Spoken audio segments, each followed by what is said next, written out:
The original goal of Riparian reanimation was to have puppets with which to tell what I was seeing as the mini dramas that play out in the riparian habitat. But what ended up being the really exciting part of the project was in fact the gathering to make the puppets and what it meant to create the space in which to gather to have this conversation about riparian happenings and riparian beings. The riparian specifically in the Okanagan is a place where lots of things grow and live that cannot grow and live in other places. So because the hills here are much drier than the sort of moisture content you find alongside a creek or river, you end up with very different vegetation in those two different places. So Brandt Creek is the only coherent flowing body of water that is completely contained within the current political boundary of the city of Kelowna and begins in Glenmore as what was originally an irrigation runoff ditch and collects here at Valley Bottom just to the east of where we are near Bankhead and basically flows more or less directly west from here to the lake. But before the ditch we have here today, this would not have been easily identifiable as a creek at all. What is now the north end of Kelowna, the neighborhood the north end, was a sort of squelchy, marshy place where the water was very seasonally fluctuating and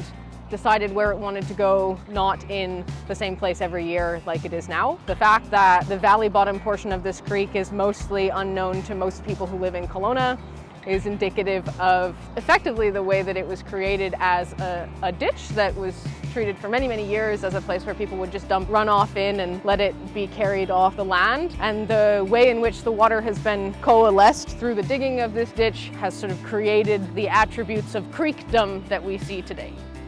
We did 22 workshops. At the end of the workshops, we had a number of large puppets and a number of unfinished large puppets, some of which have been present at various events throughout Kelowna. Some even went down to Portland to participate in a conference presentation. By the time we finished the official run of the project, we had a mostly finished giant bear. We had a very large rubber boa. It may have been 10 or 12 feet long. A lot of bees that ended up being a good sort of intro giant puppet project, especially if you're working with kids. Cottonwood trunk. We nearly finished building a willow. There was a Saskatoon bush that got quite a lot of airtime. It's felt obvious to me, I think, for a long time that the way that we communicate research could be many different things. While riparian reanimation turned out itself to be an aspect of my research, it started as an intent to communicate. Being in FCCS makes a big difference too, because people treat it as really normal that you want to make a puppet show during your PhD, even if you have no skills